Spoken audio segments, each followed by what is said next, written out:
guys, welcome back to my channel. So this is going to be my June empties video, and please excuse that there's a little bit of a mess behind me.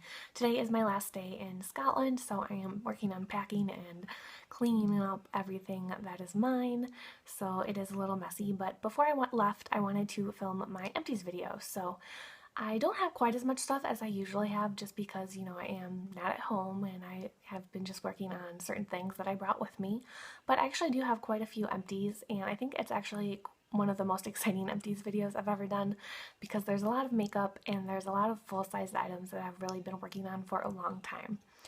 So before we get started, I do have one item that's not done yet, but it will be done either today or tomorrow, and I wanted to put it in this video just so I don't forget and it doesn't get lost with the whole traveling back to the States and then moving to a new apartment in a new city. So I thought I would put it in this video, and that is my Lipstick Queen lipstick in Saint Pinky Nude.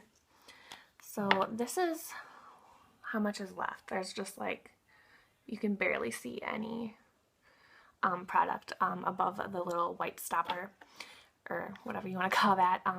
So I've been working on this for a really long time. I got this last summer in a little set with their Medieval lipstick, which is a red kind of shade. And before I even discovered the painting community, I kind of thought it would be fun to use up an entire lipstick, so this is the one I picked, and I started carrying it in my purse last summer, I think maybe in August.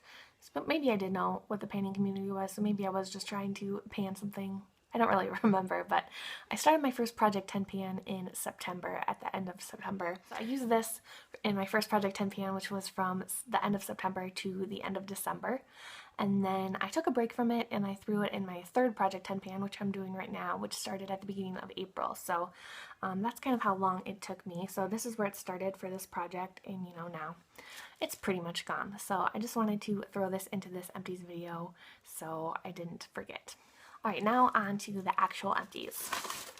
First up, I have these makeup wipes from Pond's. They're the wet cleansing towelettes, the original fresh scent, and I really like these. They were really saturated with product. Sometimes you get makeup wipes and they're kind of dried out, but these were really wet and they worked really well, and I would repurchase them. Next up, I have two products from Lush. I just have the little bags they came in. I got my favorite bubble bar, and I can't remember what it's called, but it's the red, orange, and yellow one that's kind of citrusy scented, and there was a big bathtub in the bathroom here, and it was really nice, so I wanted to utilize it while I was here, so I used this. I usually cut these into 4 pieces, but I didn't take quite as many baths. I wasn't here for too long, so I cut it into 3 pieces, and that worked really well, and it, bubbles up really nice and leaves your water like kind of a bright orange shade, and it smells really, really good. And then I also got the Rose Jam Bubble Rune, and I've never used any of the Bubble Runes, but it's kind of just like 2 mini bubble bars stuck together, and I really liked the Rose Jam scent. I don't think I've ever had anything in that scent before, so it's definitely something I would purchase again as well. Alright, so I just have a few foil samples, and these are things I brought with me when we went to Paris. So the first one I have is Paula's Choice Hydrating Cleanser, and I've had this in my empties before. It's a nice basic hydrating cleanser. It's nothing too special, but I do like it and I would continue to use it, but it's not anything life-changing, so I'm not going to like rush out and purchase it. Then I have 2 of the Resist Youth Extending Daily Mattifying Fluid, and this has SPF 50, and it's really similar to my favorite moisturizer from Paula's Choice, but mine has SPF 30, so this is something I would consider purchasing in the future. And if you want something with a higher SPF, I really like this. It was very lightweight, it absorbed really quickly, and I mean, I really, really enjoyed it. And this one looks pretty similar. It's a little different. It's the Super Light Daily Wrinkle Defense, and this had SPF 30, and it was tinted brown, if you can kind of see the little bit that's on the package.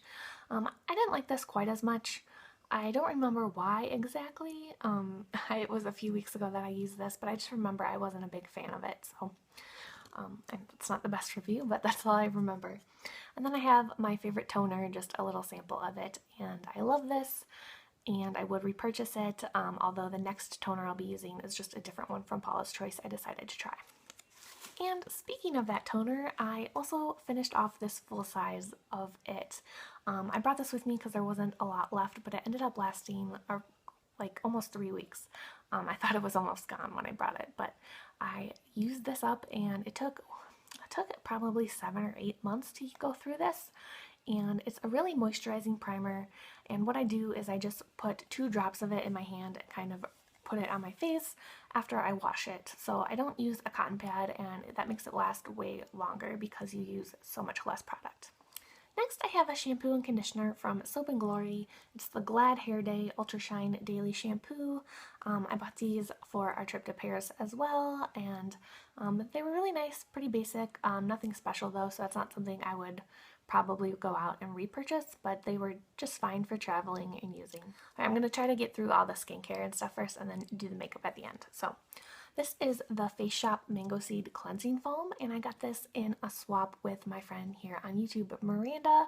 And this, I didn't love the smell on this one, but she gave me a bunch of little samples from this line, and the other things I think smell better. So, I mean, it didn't smell bad, it just didn't smell as good as the other ones for some reason. And this was a really thick foam wash, and I used it on my face. I liked using it in the shower better than just in the sink because it was so thick. It took a little extra work to rinse it off, but I did like it, and I did enjoy it, but it's not like I can go out to like Korea and purchase it at the Face Shop, but I did like using it. Then this is from Birchbox. It's the Neobe Oxygenating Cream Moisturizer, and this, to me, it smelled like Fruit Loops, and I don't know, I just didn't love it, but the smell was kind of weird, and it just wasn't my favorite moisturizer. I used this at night since it didn't have SPF in it, so. But it wasn't bad. If I got it, I would use it again, but it's not anything I want to purchase. Also from Soap & Glory, I have this little mini body wash. It's the Clean Girls Skin Softening Creamy Body Wash. And this smelled really nice. It lathered up really well, and I enjoyed it. I have a Soap & Glory body wash at home that I got when it was on clearance from Sephora, and it might be this one or it might be a different one. I'm not 100% sure, but you know, I would definitely use this again, but I like the scent of I like their other scents better, I think. That one was just kind of basic, so if I was going to buy another body wash from Soap & Glory, I might not pick that one out in particular. Next, I have just a little toothpaste. It's a Crest Complete with Scope. I think I just got this from my dentist and I used it up, so I thought I would throw it in here. Next, I have this saline solution for my contacts. I mean, that's not really interesting, but I put it in my bag, so I guess I'll show it to you. I used that up. And then finally, I have the Paula's Choice Skin Balancing Ultra Sheer Daily Defense with SPF 30, and this is not my favorite moisturizer from Paula's Choice, but I decided to try it. My favorite is the clear one, and this one was pretty similar. I would say it's just slightly more greasy. It's not greasy, but it's just a little bit, it doesn't absorb quite as quickly, I guess, and it's not quite as mattifying as the other one. I wouldn't say either one really mattifies your skin, but it does leave it kind of looking very natural, and it doesn't add any shine like a lot of SPFs can. But what I did not like about this one was the packaging. The nozzle on the bottom is different, so as you can see, there, it got all in the lid and kind of gunked up, and it was just kind of gross and messy. And the one I prefer has kind of a long, skinny sort of dispensing tube. I don't even know how to describe it, but that was a lot less messy. It doesn't get any gunk anywhere, and I really prefer it. So for that is the main reason that I'm not going to repurchase this particular moisturizer from Paula's Choice, but I do really like their moisturizers. I find a lot of them are very lightweight, and I really enjoy them, and they work really well under makeup. All right, so everything left is kind of makeup, and there's a couple of perfume samples as well. So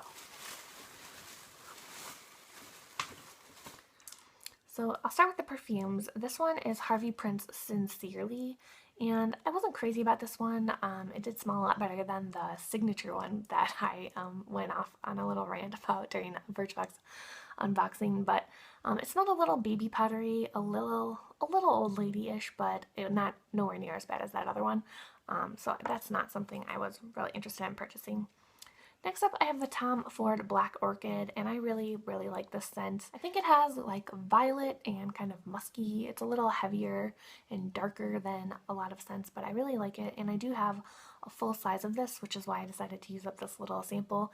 I got it with that Sephora sampler pack where you get all the little ones, and then you get to pick one out with the coupon that comes inside, so that's the one I ended up getting from that set.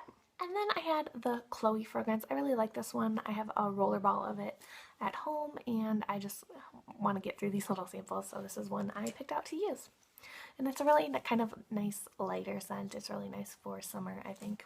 Alright, so the last few items. First up, I have this Julep nail polish in the shade Annette, and this was in my Project Polish, and I finally finished this off here.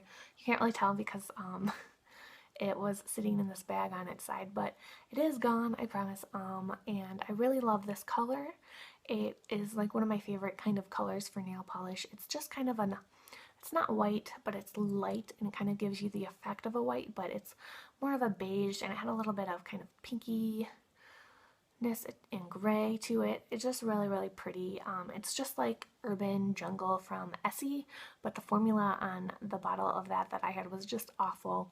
The formula on this was much better, but I recently found out just how expensive Julep nail polishes are. I got this a sale they had where everything was like $2 or $3, I think. So I don't think I ever realized that they are normally, I think it was $14, which I think is crazy because these go so quickly because the bottles are quite small. So for that reason, I don't think I'll ever purchase a Julep nail polish for full price because I used it up so fast, but I did really like it, so there's that. Next up, I have the Too Faced Shadow Insurance, and this is, I always say it's my favorite primer, but it's really the only one I've used consistently. I got this in a set, I believe, last summer. It came with a little bag, and I think they're a la Mode Eyes palette, and this, and something else. But I'm pretty sure that's where this came from, so I didn't really pay full price for it. It did come in a set, but I do really like this, and I would purchase it again. Although right now I have quite a few primers to get through, but I do like this a lot. And it is kind of a brown color. You can kind of see on there, but it doesn't really block out anything on your, it's not like full coverage. Oh, it's kind of translucent, so it does, help a little bit with color correcting, but not too much. But it really helps my shadows stay all day. I don't have any problems with it creasing, and I know some people have a issue with this separating and then kind of oil coming out sometimes, and I've only had that happen I think twice, and it's when I've used new ones that were sitting in my drawer. So I just shake it up, and it's never happened to me again. I've also heard that you should store it vertically. At home, I do store it vertically in my little makeup organizer on my desk. So if you have that and you have that issue, you might want to try that. But I had it, horizontally a lot too, and I've just never had that problem. So I'm not sure why, but thought I would give you those tips if you have this and have had that issue before. Next I have the Dior Addict It Lash, and I did not like this. I found it didn't really do anything for my lashes other than make them like black.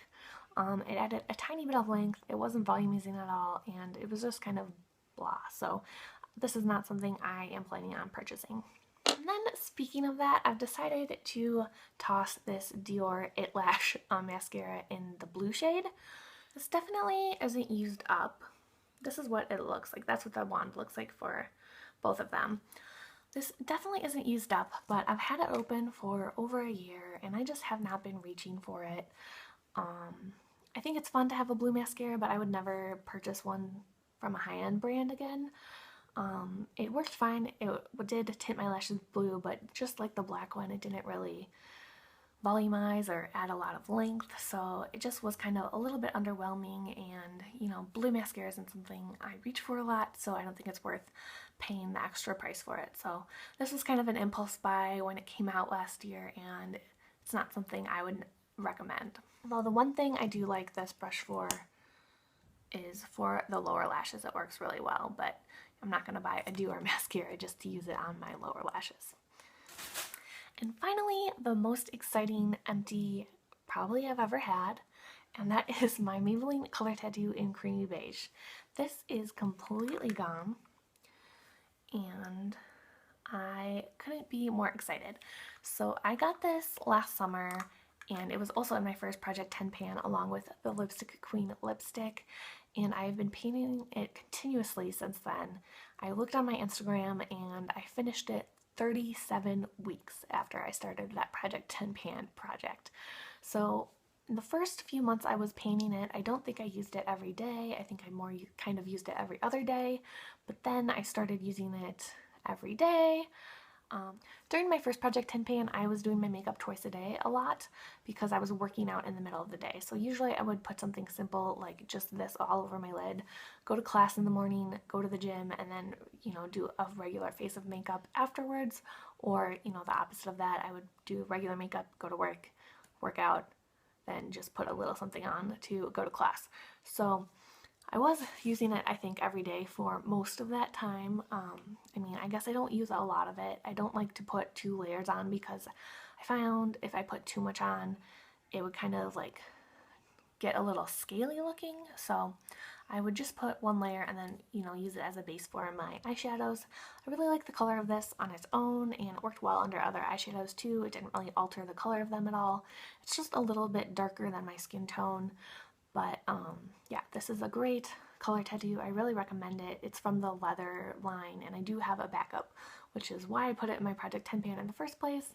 And I've certainly learned a lesson that you don't need to buy a backup of a color tattoo when you've barely used it, because it takes forever to use up. So that is my last empty for this video, and yeah, so I think I did pretty well using stuff up even though I was traveling, and I hopefully have a little bit of extra room in my suitcase now that I've used up a few full-size things to put all the makeup I bought while I was here, which I will be doing a haul video on that, so I will be posting that soon as well. So thank you guys so much for watching, and I will see you again soon. Bye!